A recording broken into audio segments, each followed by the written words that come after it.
여러분 안녕하세요. 이번 주말에 굉장히 흥미로웠던 포인트는 주말이 시작되자마자 언론들이 일제히 갑자기 추미애 장관의 사퇴가 임박했다라는 기사를 막 타설하기 시작해요. 곧 사퇴 기자회견이나 입장 표명을 할 거다. 임박했다라는 식으로 하고 추미애 장관의 해임 청원이 수십만에 달하는데 청와대는 조목조목 반박을 하면서 추미애를 왜 해임하지 않느냐. 야당에서는 추미애 사퇴시키면 우리가 공수처 협조할게 하는 이 기사를 흘리기 시작합니다. 그리고 언론들은 여전히 수사의 핵심은 청탁 여부라면서 검찰 수사를 빡시게 하라고 검찰을 압박해요. 그러니까 이 모든 것은 추미애가 엄청난 잘못이 있고 사퇴를 해야 되고 검찰 수사를 받아야 된다. 그리고 추미애를 사퇴시키면 야당하고도 관계가 좋아질 거라고 하는 것들을 아주 종합 선물 세트로 내보내기 시작해요. 추미애 장관은 이들의 기대를 완벽하게 저버리는 입장 표명을 하죠. 흰돌은 흰돌이고 검은돌은 검은돌이고 나는 아닌 걸 아니라고 말해본 적이 없거든. 지금은 진실의 타임이야. 검찰 나서서 빡시게 조사해봐. 나는 내가 이렇게 갈게. 예, 누구나 예상할 수 있었던 거죠. 이 기레기들은 자기들이 원하는 그림을 그려놓고 추미애 장관의 사퇴를 목적으로 움직였다라는 게 이번 주말에 너무나 노골적으로 드러난 거죠. 그리고 지금 이 나라의 언론이 사실상 이 국민의힘당, 이 국힘당과 검찰의 컨트롤 타워일 수 있다라는 것들을 좀 보여주고 있죠. 이게 윤미향 사태 때부터 보여주는 그 패턴이에요. 좀 바뀐 게 뭐냐? 검찰이 그림자 놀이를 하고 있죠. 예전에는 검찰이 앞에 나오고 치고 나가고 언론과 국힘당이 나가는 거라면 지금은 언론이 치고 나가면 국힘당이 가고 그 뒤에 검찰이 조용히 따라오고 있지만 사실상의 그림은 같아요. 모든 정보는 제가 볼 때는 검찰에서 나온 것처럼 보여요. 나온 거가 거의 확실시 되죠. 국방부 정보나 이런 걸 국방부가 흘렸겠어요? 추미애 장관은 몇 달간 수사한 모든 정보를 가지고 있는 그거를 그쪽 애들 윤 모시기랑 한 모시기가 알아서 잘 맞게 언론들이 잘 쓸 수 있도록 흘리고 있겠죠. 근데 저는 이걸 보면서 언론들이 왜 이렇게 마음이 급해졌을까? 왜 갑자기? 왜냐, 이번 주말 전후로 해가지고 추미애 장관 아들에 대한 의혹들이 웬만큼 사실관계가 다 털어져요. 국방부도 나서서 아니라고 얘기하고 증인들이 다 나오기 시작합니다. 그리고 제보자라고 했던 인간들의 이 실체들이 하나하나 발각이 되고 최초 제보자가 잠수를 타기 시작해요. 언론들한테 연락하지 마. 그러니까 언론들이 얼마나 지금 마음이 급하겠어. 게다가 지금 아시다시피 여러분 갑자기 민주당이 우리 아이가 변했어요. 달라졌어요. 민주당이 갑자기 호떡집에 불난 듯이 나와가지고 온 언론사에 나와가지고 인터뷰를 하기 시작해요. 물론 나오는 사람만 나오죠. 그러면서 추미애 장관을 지키겠다라고 하는 이 역공의 스탠스를 취하니까 언론들이 급해진 거예요. 그러니까 언론노조 기자협회 여기저기 나서가지고 추미애 장관한테 SBS 고발 철회하라고 난리를 치고 법세련 사준모랑 같이 맨날 끼어드는 고소고발 단체 있잖아요. 서민민생대책위원회가 추미애 장관 아들을 SBS 업무 고발 혐의로 업무 방해 혐의로 고발해요. 이거 맨날 법세련이나 사준모가 MBC 고발 혐의로 하는 것처럼 비슷하죠. 사람만 바뀔 뿐이지 맨날 얘네들이 하는 패턴은 똑같아요.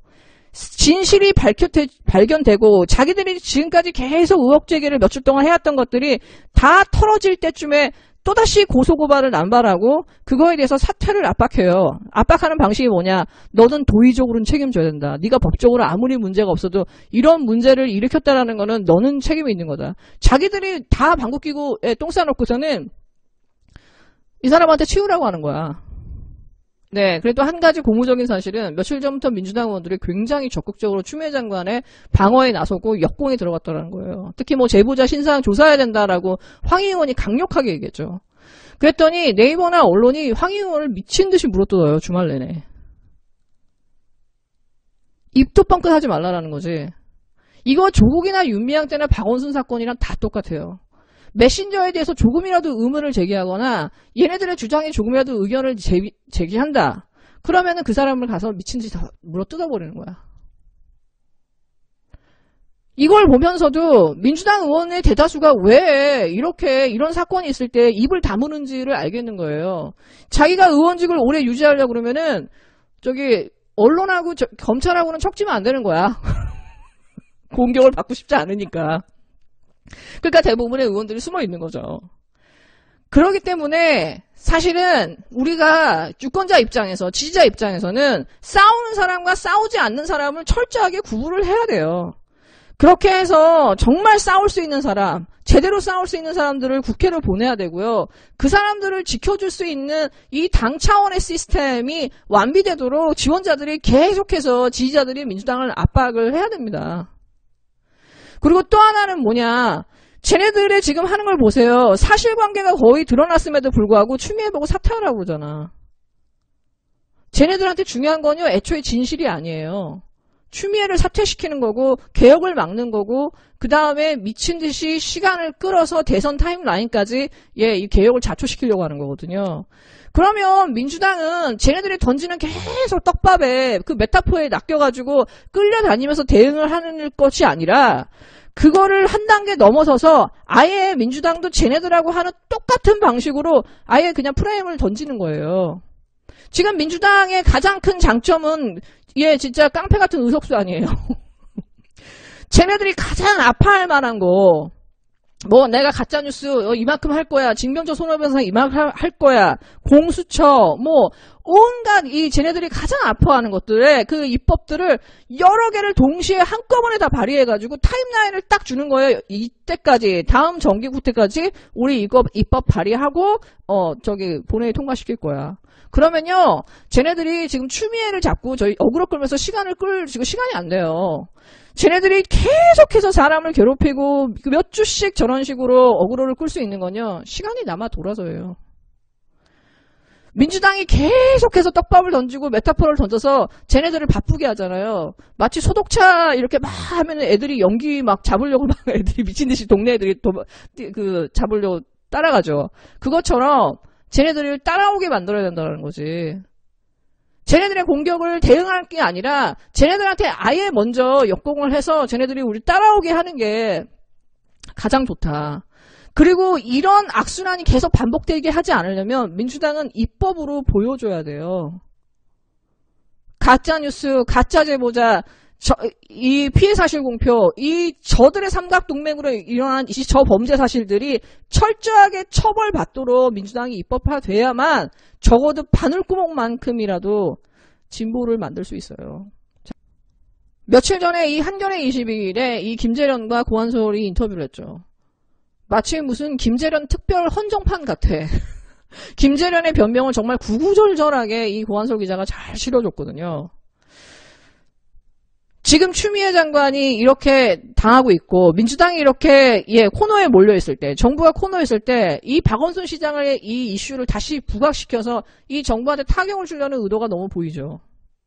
근데 저는 이 인터뷰를 좀 읽으면서 느낀 게 뭐냐, 이 김재련, 이 노랑머리는 이 인터뷰를 한 이유가 분명히 있어요. 이 인터뷰를 일부러 했다고 봐요. 첫 번째, 4월 16일 4월 달에 서울시에 있었던 성폭행 사건을 기자가 묻지도 않았음에도 불구하고 처음부터 이 얘기를 딱 던지면서 매우 자세하게 얘기해요.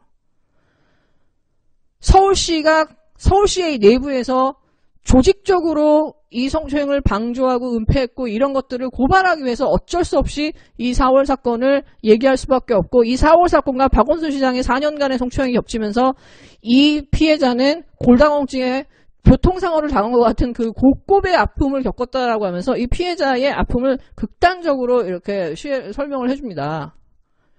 마치 무슨 한 편의 소설 같아요.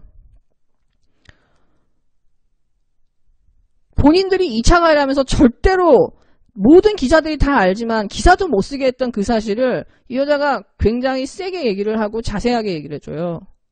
이 사건을 공개하지 않으면 안 되는 어떤 사건, 제가 볼 땐 상황이 생긴 것 같아요.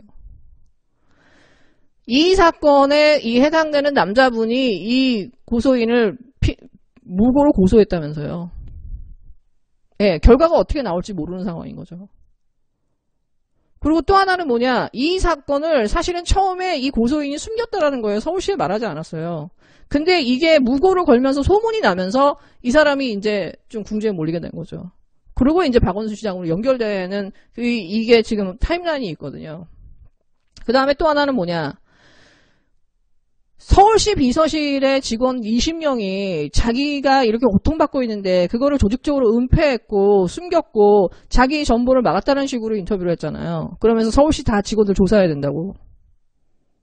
나쁜 사람들이라고 했죠. 근데 이거를 그간 오해를 했다라고 얘기를 하면서 말을 바꿔버려요. 사실은 이렇게 피해 추행을 방조했다라고 하는 거는 가로지기 연구소의 주장이라는 거야. 이거는 사실은 이 피해자가 지난 4년 동안 자기가 얼마나 심적으로 고통스러웠는지를 고충을 털어놓는 사람들이 주변에 한 20명 정도 됐다는 말이 와전됐다는 식으로 이 여자가 얘기를 하거든요. 이건 또 뭐지? 왜 이걸 지금 와서 이렇게 바꾸지? 스탠스를? 이거는 제 생각에는 이 서울시의 이 비서실 직원들이 증거가 당연히 있을 거 아니에요. 예, 억울할 거 아니에요. 그런 식으로 진짜 누군가의 그거를 고통을 은폐한 사람들로 범죄 집단처럼 비춰졌으니까 제가 볼 때 이 사람들의 이제 무고를 걸 확률이 너무 높아졌어요. 저는 이거에 대한 출구 전략으로 지금 인터뷰를 했다라고 보여져요. 어쨌든 거나 4월 사건을 김재련 그 변호사가 폭로를 했죠. 네, 공개를 했죠. 그렇게 되면은 이 사람이 아무리 박원순 시장한테 설령 어떤 그 성적 괴롭힘을 당했다 하더라도 이건 설명이 안 돼요. 왜? 그 단순한 그런 성추행과 성적인 어떤 괴롭힘과 이 성폭행은 100만 배의 차이가 날 거 아니에요. 근데 그 100만 배보다 높은 그 사실을 숨긴 상태에서 박원순 시장의 장례식까지 막으면서 진짜 몇 주씩 이런 식의 진짜 극단적인 언론 플레이를 했다라는 거는 이 사람의 의도가 순수했다고 볼 수가 없거든. 어떤 윤색으로도 어떤 변명으로도 이거는 설명할 수 없는 거예요.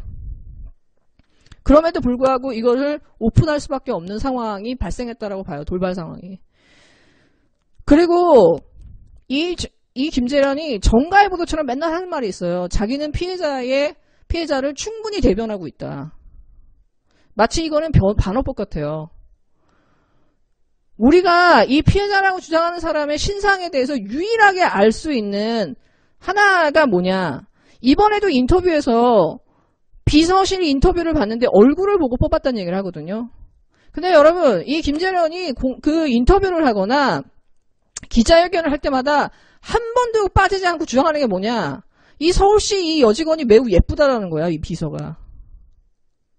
얼굴 보고 뽑았다. 네가 예뻐서 그래. 여기는 얼굴 보고 비서 뽑니? 한두 번이 아니에요. 제가 본 것만 해도 다섯 번 넘는 것 같아. 우리가 이 피해 여직원에 대해서 분명하게 알 수 있는 이 신상에 대한 유일한 사실은요. 그녀는 너무 예뻤다라는 거예요. 그녀는 너무 예뻤다. 네, 여러분 즐거운 하루 되세요.